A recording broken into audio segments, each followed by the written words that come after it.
Rieccoci per il Mus Inter Pares, il consueto appuntamento settimanale del mercoledì, gruppo TV7, come di consueto vi ricordo, io ripeto sempre le solite cose ma è per farci anche un po' di pubblicità, siamo in diretta sulla pagina Facebook.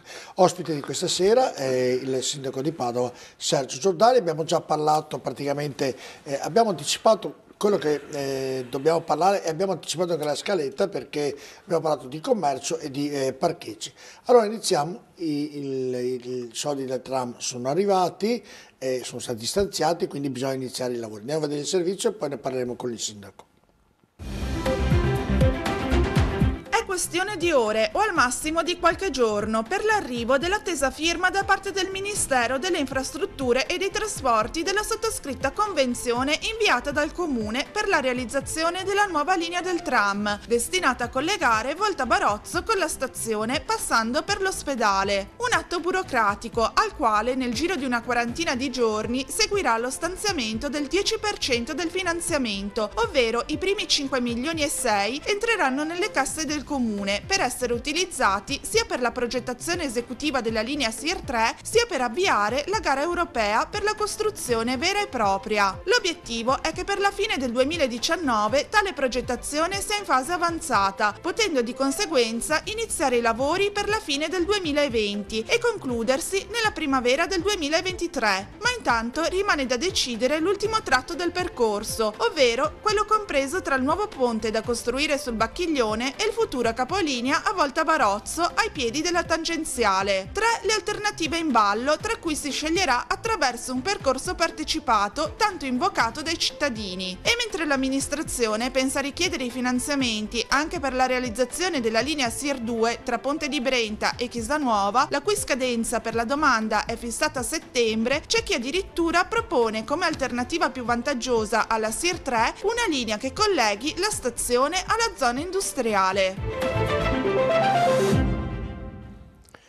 Che bella storia questa linea del tram. Allora i soldi ci sono, una parte perché ovviamente per completarla ce ne vogliono degli altri, però il problema è minore. Adesso noi faremo domanda anche per il 3. Ecco, allora come stiamo andando, come iniziano i lavori, ma soprattutto se avete deciso questo benedetto percorso, visto che è un po'... praticamente definito, adesso Arturo Lorenzoni assieme agli abitanti a Volta Barozzo sta gestendo gli ultimi ritocchi, a grandi linee il percorso è definito, non è mai stato variato, è più o meno il progetto del vecchio percorso come è stato fatto con definizioni puntuali degli ultimi percorsi. Ci sarà un ponte nuovo, secondo noi è la Il ponte, mi scusi la domanda perché non ho seguito, passa solo il tram oppure sarà un solo ponte? il tram, che sappia io solo il tram.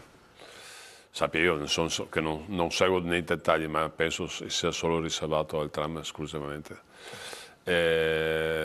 Speriamo, è stato accettato il contratto, è stato già firmato dal Ministero, è al vaglio degli organi competenti per prassi, sarà istituito a breve.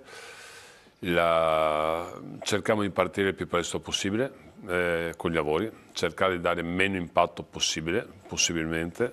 Stiamo parlando con l'Alstom per trovare tutte le definizioni del caso. Sono ottimista, io penso che 2023 dovrebbe essere operativo, dipende molto da... Cioè, concluso? 5 anni, se no 20, sì. Dovremmo farcela. Sono 4 nel 2023. Sì, 4 e mezzo, dovremmo farcela. Ma quando inizieranno i lavori praticamente? Non lo so, dipende dalle prossime riunioni che abbiamo nei prossimi giorni. Ci vuole molto tempo per la progettualità definitiva, per gli esecutivi, le gare, queste cose qui portano via molto tempo, non dico quanto l'operatività vera, ma hanno un impatto notevole, dipende se c'è un ricorso. No, ma faccio questa domanda perché il Ministero che ha concesso, che ha dato questi soldi, gli ha dato del tempo? Sì, ma è molto avanti. Questo volevo chiedere, no? Non è quella la preoccupazione. Il problema è fare il più presto possibile, entro settembre, chiedere il finanziamento per il C2, per completare il tutto, perché con 3 linee di tram diventa come avere una metropolitana in superficie, perché tramite i tram non si sposta da una parte all'altra. Per cui è molto positivo secondo me. È da capire esattamente i tempi e i finanziamenti, però io sono abbastanza ottimista in questo senso. Bene, perché ogni tanto qualcuno parla di autobus elettrico e ricordo che magari ci fosse la soluzione di capacità persone ora con l'autobus elettrico. Costerebbe anche meno, perché dovete calcolare che le infrastrutture poi costano molto per fare il tram.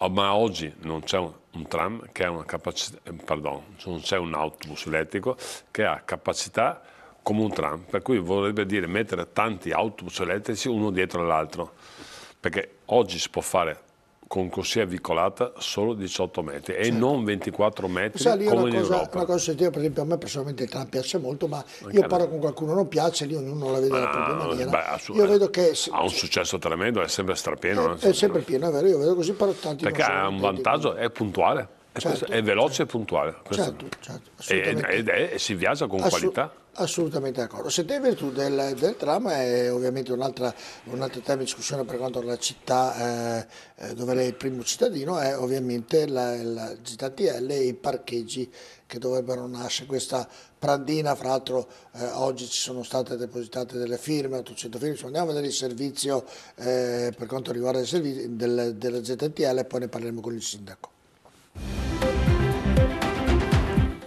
Fine febbraio la zona traffico limitato cambierà ancora, o perlomeno si saprà con certezza su cosa verteranno le modifiche. La proposta allo studio del tavolo tecnico composto dai rappresentanti del comune e dalle categorie economiche vede il centro diviso in due aree, una che comprende la zona del Duomo, del Ghetto e delle piazze, che con l'installazione di nuove telecamere è destinata ad essere off limits 24 ore su 24, se non ai mezzi dei residenti e di coloro che hanno il permesso, mentre il resto della ZTL attuale tornerebbe all'orario 8-20 dal lunedì al venerdì. Una proposta che non soddisfa né i commercianti né i residenti del centro storico. Prova ne sia le ben 800 firme raccolte in una sola settimana di contrari che temono la desertificazione del centro e suggeriscono, prima che una simile proposta diventi realtà, di pensare ai parcheggi, in primis alla riapertura alle auto della Prandina, visto il successo dell'iniziativa sotto le passate festività natalizie. E a dirla tutta non soddisfa i diretti interessati nemmeno l'idea di un eventuale multipiano all'ex Canova.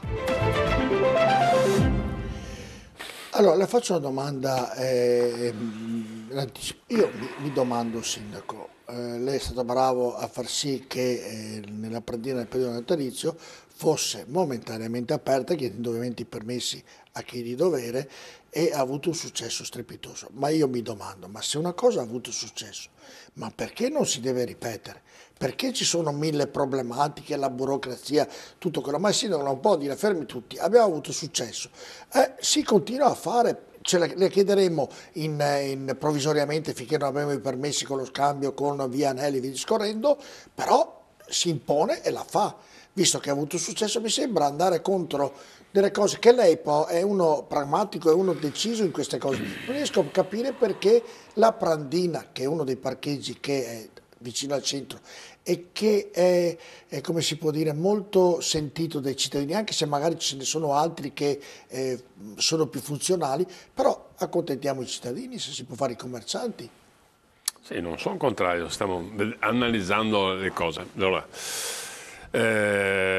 abbiamo chiesto, ripeto, non è nostro, vi ricordo questo, sarà nostro primavera estate, più o meno. Vabbè, però più o meno insomma. Però abbiamo, ci è dato in concessione, non possiamo ovviamente utilizzarlo in forma di parcheggio standard, perché non è nostro, e possiamo solo fare parcheggio gratis, senza ricavo, perché non è nostro. Al di là di questo, dobbiamo fare dei rilievi che sono sotto l'aspetto bellico e archeologico, prima di fare qualsiasi lavoro. Stiamo facendo in questo momento, abbiamo chiesto sovrintendenza il permesso e al demanio il permesso di fare questi accertamenti. Non escludo che tra poco possiamo riaprirlo, non sto escludendo questo, stiamo verificando, però come vi ho spiegato tante volte, la maggioranza ha una sensibilità in questo senso verso i parcheggi diversa da fazione a fazione, per cui devo cercare di mantenere le cose nel giusto equilibrio. A me piacerebbe dire decido io e basta, ma non è così, non funziona così, perché funziona che vuol dire litigare, significa litigare, per cui devo cercare di tenere tutte le componenti, ragionare con loro in maniera tale da arrivare a una soluzione. Adesso dobbiamo ricucire le cose. Primo. Secondo, abbiamo dato mandato all'Agenda 21 che si interfaccerà con tutte le associazioni, vuol dire di categoria, vuol dire associazioni di commercianti, portatori di interesse, associazioni sportive, qualsiasi, e ognuno porterà la sua richiesta. Chiaramente i commercianti avranno parcheggi, gli ambientalisti avranno solo il bosco, l'altro avrà solo il sociale. Bisogna mediare le cose, se no è facile litigare, ma io non ho nessuna intenzione di litigare. E passo per stupido, perché dice perché era aperto adesso lo chiude. Devo tutelare ma devo tutelare la mia maggioranza, devo tutelare... Ma allora è un problema interno alla maggioranza questo, cioè il concetto che è un problema interno alla maggioranza, perché la logicità direbbe non è che vada contro... Chi ha mai detto che va contro qualcosa? Appunto, cioè... Non ha mai detto nessuno, non ho mai versato un'intervista in cui dice non si può, mai detto una cosa del genere. Si può col senso standard l'altra volta, che sia chiaro. Per cui con gli stessi concetti bisogna far passare un po' di tempo, capire un attimo, far passare Agenda 21, trovare le soluzioni, ma io penso che si possa fare tra poco, quando? Domani? No, non lo so, sto mediando, cercando di far capire alla gente, al commerciante. Anche i commercianti vengono a me, vengono a protestare perché dicono siamo già in crisi e ti togli un parcheggio che funziona. Non posso dargli torto, ho capito, però devo mettere tutti assieme e far sì che le cose funzionino. E per me è più importante la Prandina o gestire la città? Gestire la città, devo dare delle priorità. Sì, ho capito, però, e non è facile, per cui tra 10 giorni, un mese, 20 giorni, non so quando, troveremo la soluzione. Sì, è chiaro che io spero anche entro giugno definire, oltre ad aver definito la proprietà, vorrei anche definire il progetto. Io ho in testa il mio progetto, ma ho detto che il mio non è quello che sarà, dipende da cosa si vuole. Io ho in testa di fare un parcheggio importante, riqualificare un giardino importante, ampliare il parco Cavalleggeri, ampliare il parco delle Mura, modificare la viabilità, riqualificare Corso Milano, bello quello che dice, togliere via Piazza Insurrezione. Quando toglieremo via Piazza Insurrezione verrà fuori un altro caos. Ho tolto Piazza Insurrezione, cosa succede? No, come si fa? Ma passeranno anni, perché c'è la burocrazia di mezzo, tutto quello che dice. Non so se passeranno anni, vediamo. Lei sarà sindaco ancora se dice nel momento che verrà tolto Piazza Insurrezione, secondo lei? Secondo me tra 2 anni si può fare una cosa del genere. Vabbè, vuol dire che farà altri 5 anni. No, questo ho detto che ci penso tra 2 Natali. Farà altri 5, se così per me, io ho detto che lo dirò tra 2 Natali, perché sennò ogni giorno mi chiedono cosa farò. È un anno e mezzo che lo faccio, mi chiedono cosa farò tra 3 anni e mezzo. Una roba matti. Come tra 3 anni e mezzo? Con la scadenza del mandato. No, ho detto che se lei dice che Piazza Insurrezione, non ho detto questo, ho detto che se Piazza Insurrezione verrà tolta fra 2 anni, ho detto non sarà così, per il mio modesto punto di vista, sarà se rimane nel prossimo mandato, ho detto questo, poi deve vincere. Non lo so, io dico che se quando si vuole... Ma perché gli chiedono già se rimane nel prossimo mandato? E lei rimane o no? Io ho detto che tra 2 Natali segnerò cosa fare, deciderò cosa fare. Oggi quale sarebbe il suo pensiero? Oggi non lo so, oggi c'è una bellissima giornata di sole, non ho la minima idea. È stata una bellissima giornata di sole, ma poi la sera viene meno sole. Ovviamente, ma stamattina sono andato all'inaugurazione della Croce Rossa, facendo il sindaco. Ma lei lo deve sviare come quando era presidente del calcio. Facendo il sindaco ho delle opportunità incredibili. Sono andato oggi a inaugurare 2 ambulanze della Croce Rossa, ho scoperto cose che non sapevo, che si dedicano al volontariato, sono 1500 persone che lavorano gratis, veramente Padova è una città incredibile. Assolutamente. Senta, ma per quanto riguarda la Prandina, le faccio un esempio, mi ricordo dopo Natale, il giorno che dovevate chiuderla, una persona amica, un amico, insomma, un'amica, anzi una collega, una che lavora da noi, che lei la conosce benissimo, ha detto oggi vado in centro perché è l'ultimo giorno che si può parcheggiare la Prandina. E quindi pensa il successo che ha avuto quel parcheggio, ovviamente tenendo presente che era gratuito, tenendo presente che l'amministrazione è stata brava. Siamo stati bravi e fortunati, perché da quanti mandati... Però avevate dei dubbi che non funzionasse così, oppure eravate sicuri che funzionava ma scherzi, avevo 100%, 110%, certo, ma a 600 metri dal centro. Chi non fa 600 metri per andare No, è vero, no, dopo è venuto era- fuori, serve la navetta per andare dalla Prandina al centro, cioè, siamo un po' Sì, strani. ma no, è una questione che di cultura, se lei va negli altri paesi del mondo Si cammina. camminano dappertutto, qui un E po'. poi viene fuori la valorizzazione di Corso Milano. Corso Milano non è bello. C'è la possibilità di migliorarlo con degli alberi, una ciclabile, una pedonale. È fantastico, fantastico. Anche lì, a me piacciono queste cose, a me però piace sindaco, sognare. gli alberi non li vedo ancora lì, ma non è vero, stanno piantandoli un sacco. Corso Milano. No, che Corso Milano. Ha detto gli Corso alberi. Milano che le Ho piacerebbero detto gli mi alberi. piacerebbe. Ah, le piacerebbe. Uso Io il parlavo- condizionale. Parlavo di Corso Milano. No, io condizionale, c'è un si bellissimo possono- parco, c'è un si bellissimo possono mettere parco. gli alberi anche lì, insomma. Ma certo, si può migliorare tutto quanto, si può. delle vasche. Padova è una bella città, l'ho detto tante volte, abbiamo brutti ingressi, vanno migliorati Senta, uno Piazzale alla volta. Boschetti? Piazzale Boschetti, andiamo in gara, tutto so. Io Vi devo fare ogni volta ricordo, queste domande, quando è stato fermato il decreto periferie, ci ha portato via 5 mesi, dopo l'hanno Va bene, dato. adesso gliel'hanno ridato, adesso? Non ci sono problemi di soldi, va a fare la gara, non c'è problema. Com'è la situazione lì? In gara, Quei tutto due qua, obbrobri tutto in gara, rimangono- tutto in gara. Siamo partiti con la gara di tutto. Avete ceduto? tutto. I due obbrobri sono stati ceduti per Le due palazzine Liberty si chiamano, non obbrobri, due palazzine Sono due Liberty non obbrobri, sono stati signor. ancora ceduti, siamo in fase di cessione. Ma auguro. io mi domando, se non mi scusi, se le belle arti, la storia, tutto quello che deve valorizzare e tenere quei due manufatti in quelle condizioni e tenerli come musei, non lo so, eccoli qua. Io mi domando come Vengono- la legge italiana come fa e può fare queste Hanno cose. un passato- Lei che è uno che penso ragiona come me e dice ma quelle porca miseria, quelle porcherie lì, ma possibile che ci siano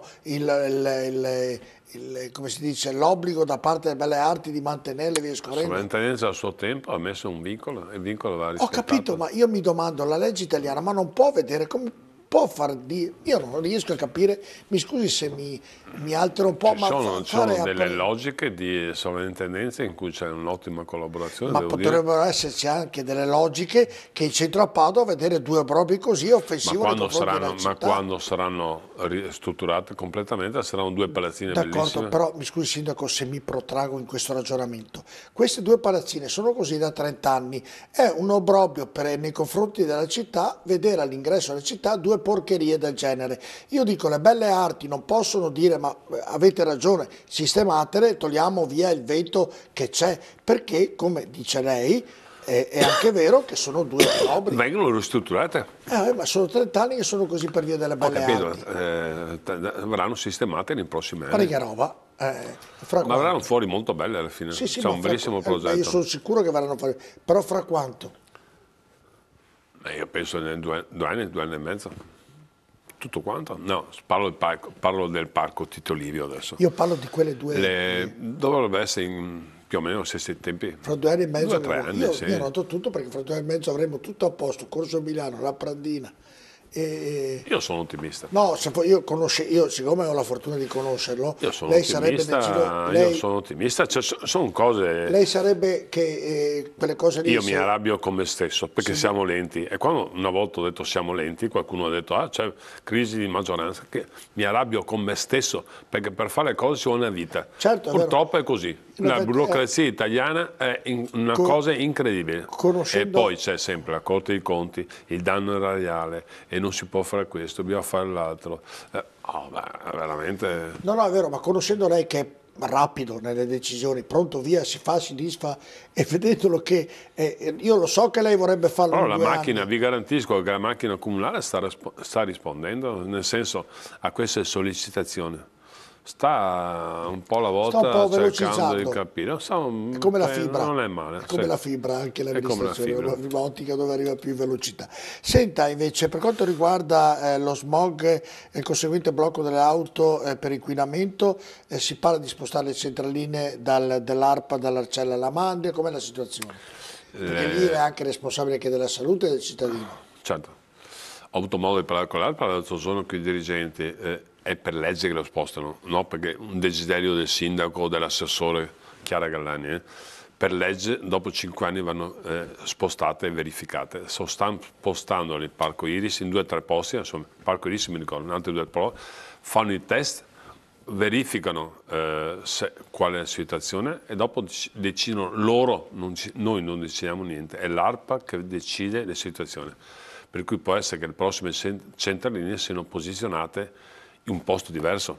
Non si possono mettere le centraline in un bosco, per dire, ma nemmeno in un incrocio, sono degli standard precisi. C'è un'ottima collaborazione con l'ARPA. L'ARPA rappresenta la regione sotto l'aspetto della qualità dell'aria, in questo caso. Siamo messi d'accordo che a fine di aprile, quando sarà chiara la situazione dove mettere le centraline, dove decideranno di mettere le centraline, faremo anche una conferenza stampa, perché mi hanno mostrato degli indici di quanto è migliorata la qualità dell'aria, parlo dall'82 in poi, per cui parlo di tanti anni fa, è migliorata in maniera incredibile. La sensazione nostra, anche mia, è che l'aria è peggiorata, mentre nell'82, dal 1982, è migliorata in maniera incredibile. Però la sensazione nostra è che l'aria è peggiorata, mentre ogni anno migliora un pochettino. È la stessa cosa come la sicurezza. La sicurezza, anch'io, tutti quanti dicono che la sicurezza è peggiorata e invece migliora di anno in anno. La percezione però è quella che paga, è quella che conta. Per cui bisogna dare informazioni sempre di più ai cittadini e far sì che tocchi con mano la situazione. Però è chiaro che se l'opposizione vede un fatto grave di violazione, ieri proprio a Mestre mi sembra, c'è stato un mezzo disgraziato che ha preso un cittadino normale, mezzo anziano di 64 anni più o meno la nostra età, l'ha preso per il collo con il coltello puntato perché voleva rapinarlo. Ovviamente sono arrivati gli agenti e via discorrendo e hanno cercato di bloccarlo, l'anziano si è ferito alla testa e ovviamente il filmato girava in tutti i siti web e ovviamente il titolo era la gente non è sicura a Mestre, cioè questo era un episodio che un soggetto a voi piace? A voi piace certo. fare questa Però ci vivete con queste robe qua? Però nel dare ragione il dato dice che l'Italia è uno dei paesi più sicuri del mondo. Ma certo, Padova, non porto acqua al mio mulino per dire sono stato bravo perché non c'entro niente. Padova è una città sicura. Se voi parlate con le forze dell'ordine... in qualche zona, insomma. Dai, parlate con le forze Devo dell'ordine. contraddirlo perché no, parlate ma l'Arcella non sa niente, sta l'Arcella è bella, un po' alla volta diventa bella. Padova è una città sicura, non ha problemi. C'è sempre l'amministrazione del balordo che va a fare la rapina al pub in centro, l'altro che rompe i vetri, rompe il vetro, l'altro che rompe i vetri alla stanga. Stanno davanti 2 mesi con le spaccate nelle vetrine.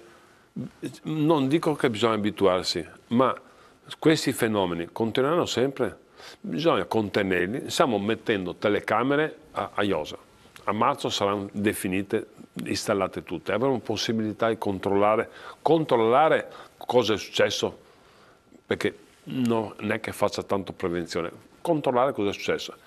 Però Padova non è una città insicura. Se voi parlate con le forze dell'ordine, polizia, carabinieri, ma in termini privati, e mi dicono, quando parlo io, i padovani non sanno cosa succede in giro, sono abituati talmente bene, e non sto parlando di questa amministrazione, parlo di anni, sono abituati talmente bene che non si rendono conto che sono situazioni diverse in giro.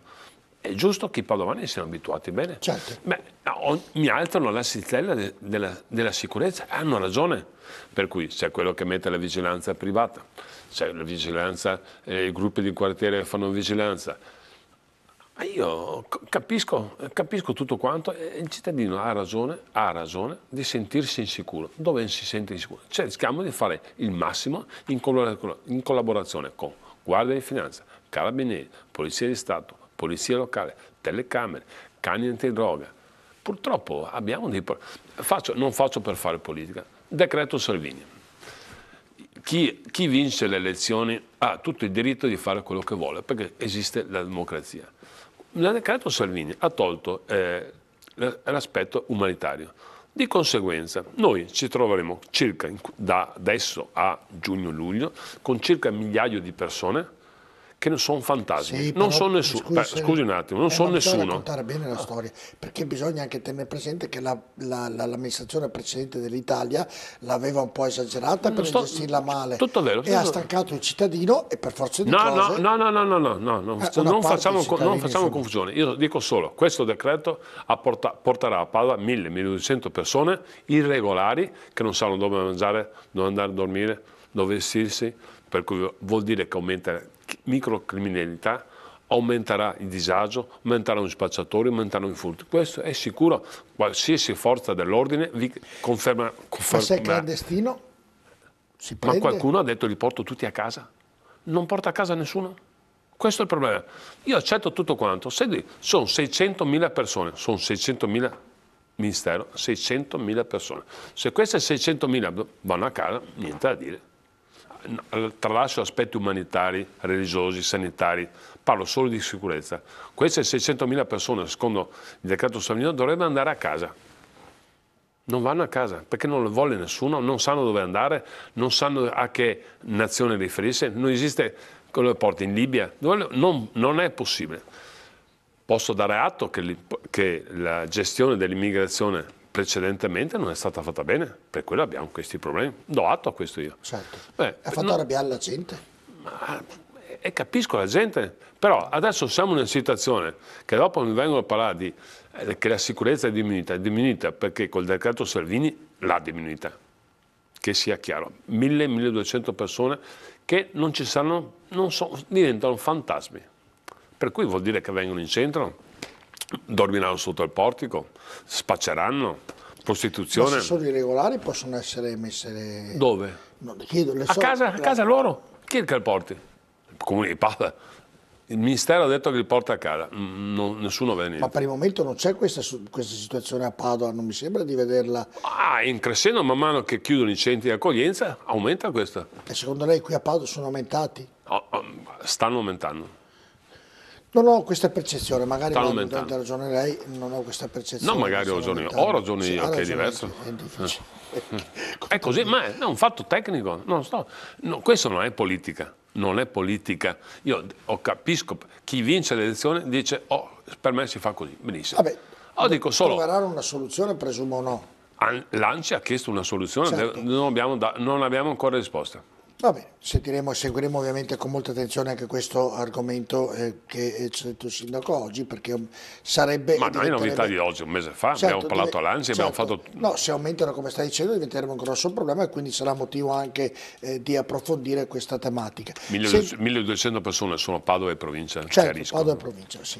Su 1 milione di abitanti, insomma, sono l'1%, più o meno. E noi stiamo facendo di tutto per attenuare il problema, certo. Non è che aumentiamo il problema così creiamo assolutamente. Senta, prima della pubblicità, com'è il punto degli appartamenti di Anelli, dell'acquisto per poi... Non c'è nessun problema. No, com'è la situazione? Se è terminata, se mancano ancora... Sta andando avanti in progressione, anche per quanto riguarda l'altro abbiamo trovato gli accordi,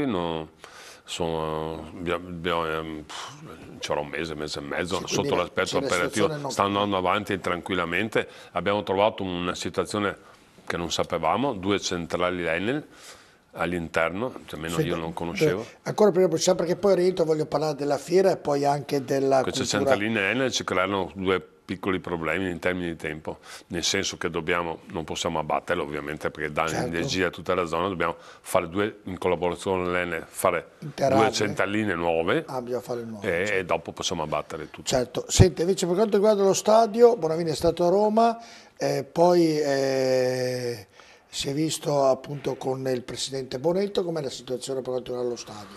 Lo stadio hanno confermato i 2 milioni di euro di contributo, più o meno dovremmo, il Presidente Bonetto gli ho detto in maniera chiara, ma è un amico per cui non c'è nessun segreto, prima dell'estate deve sciogliere il dubbio se fa o non fa lo stadio, perché non possiamo... La sua percezione? Io Il suo pensiero? L'ho detto 1000 volte, faccio festa, pensare che un privato, ed è giusto l'operazione che sta facendo Bonetto, l'operazione di fare sì che faccia lo stadio. È bello, come posso dire che sono contrario, sono contentissimo. No, ma visto che l'investimento è molto alto, 100 milioni di euro. 101 esattamente, ma comprende lo stadio, un albergo, una clinica, Padovanello, comprende tutto, la viabilità. Magari, come siamo rimasti d'accordo con il Presidente Bonetto, che sta cercando le risorse. È bellissimo. Stadio a piani, quando buttiamo giù sistemiamo quell'altro obbrobrio che c'è in via Fanteria, quella gradinata messa male, incolta, con le erbacce fuori, si sistemerà? Non è il problema di sovrintendenza, è il problema di economico. Ma per me togliere l'erba almeno un po'. No, sarebbe da battere, Sì, no, ma dico, visto che non si possono per via dei soldi... Già abbiamo sistemato, c'è un bellissimo parcheggio, un po' alla volta sistemiamo sì, anche no, quello. ma c'è proprio sotto la gradinata, fa schifo, passando, è un po' schifo. disordinato. Un po', fa schifo. Sì, ma non è che ci vuole molti soldi pulirla là, dico io. Pulirla, dico, non buttarla giù. È tanto che non passo. Va bene, andiamo in pubblicità. Ogni volta che passo su un posto, chiamo Era e faccio, per favore fa questo, per favore va. È grave però questo? No, non è grave, la città è grande. Ma era dovrebbe farlo? Sì, ma lo faccia. Area Splendida, l'azienda, devo dire, ha un'ottima collaborazione, collaboriamo bene, sta andando bene, c'è tanta inciviltà. Quello che butta il materasso, quello che butta il televisore, fanno perfino gratis l'asporto di queste cose. Ci vuole un po' il senso civico, smettiamo di buttare via la roba. Vero, è tutto vero, però non è neanche giusto che sia il sindaco a passare ma e no, io lo faccio per vezzo, no, io so che lei faccio per vezzo perché vedo sotto il salone, vicino al salone c'erano 5 contenitori di vetro, sono andato avanti un mese e mezzo a rompere finché me li hanno tolti, perché non può essere mettere 5 bidoni di vetro sotto là, è brutto. A me piace Padova Bella. A tra poco.